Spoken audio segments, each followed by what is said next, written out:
Question number 2 है हमारे पास। A gym charges a fixed monthly fee and an additional cost per hour for using the badminton court. मतलब ये है कि आपके पास जो जिम है एक फिक्स्ड मंथली फी आपको देनी पड़ेगी और उसके बाद आपने जितने घंटे बैडमिंटन खेला आपको उसका भी कॉस्ट देना पड़ेगा एक्स्ट्रा।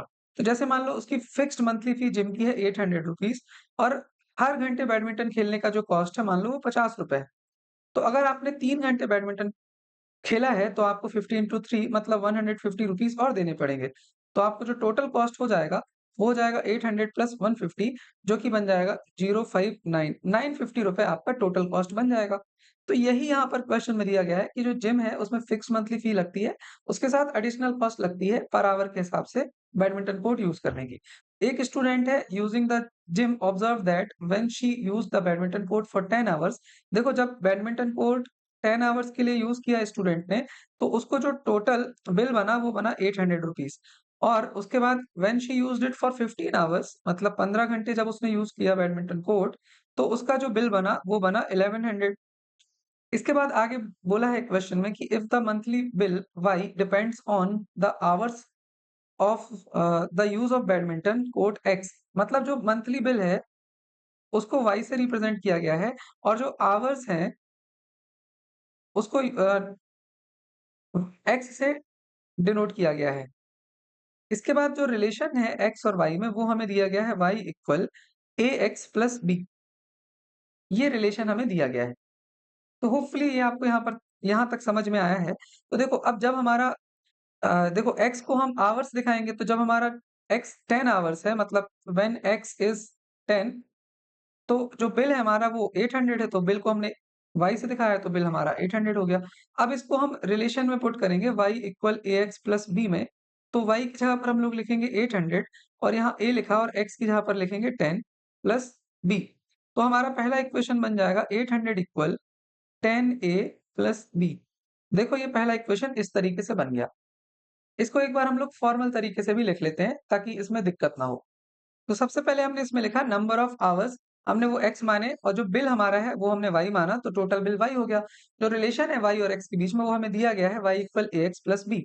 अब देखो जब हमारा x 10 है मतलब घंटे है ना कितने घंटे आपने खेला वो x है तो जब x 10 है तो y हमारा 800 था। इसको हमने रिलेशन में पुट किया तो हमारा इतना आ गया। इसको हम इक्वेशन नंबर 1 लिखेंगे। अब देखो दूसरे केस में क्या है व्हेन दूसरे केस में उसने क्या किया है उसने 15 घंटे के लिए यूज किया है बैडमिंटन कोर्ट तो मतलब x इक्वल 15 है। तो जो y है टोटल बिल वो बना है 1100।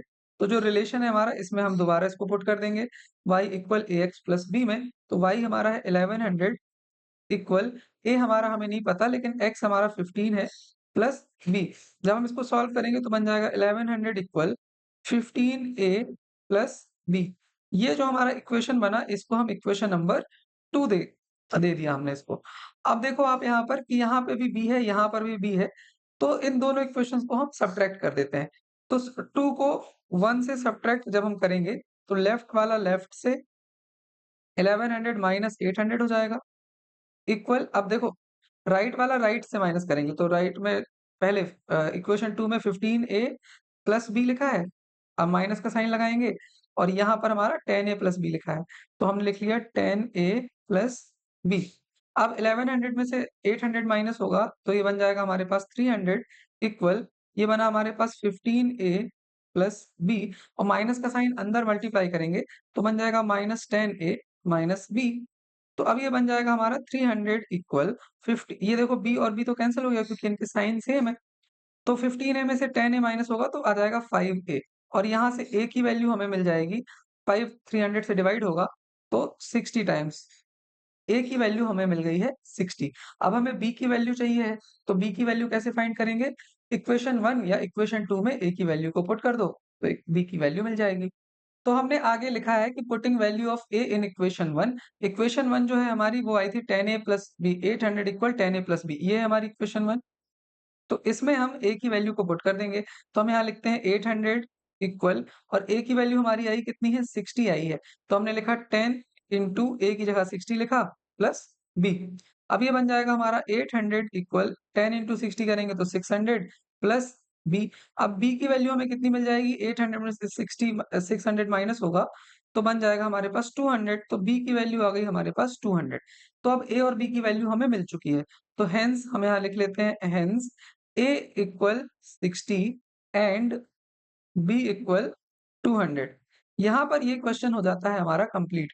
लेकिन थोड़ा-सा हम इसको और अच्छे से समझ लेते हैं कि जो ए है उसको हमने माना था कि हर घंटे कितना कितना चार्ज लगता है हर घंटे, तो ₹60 हर घंटे लगता है और जो बी है वो फिक्स्ड मंथली फी है, मतलब फिक्स्ड मंथली फी जो जिम की है वो है ₹200 तो यही चीज़ हमने यहाँ पर लिख ली है so the linear relationship is y equals 60x plus 200 तो ₹60 जो है 60 जो है वो आवरली चार्ज है बैडमिंटन कोर्ट का और जो ₹200 है वो फिक्स्ड मंथली फी है। ये आपको लिखने की ज़रूरत नहीं थी क्वेश्चन में, लेकिन यहाँ तक हमें इसको सॉल्व करना है, समझ लेंगे तो अच्छा ही है। तो यहाँ पर ये क्वेश्चन हो जाता है कंप्लीट।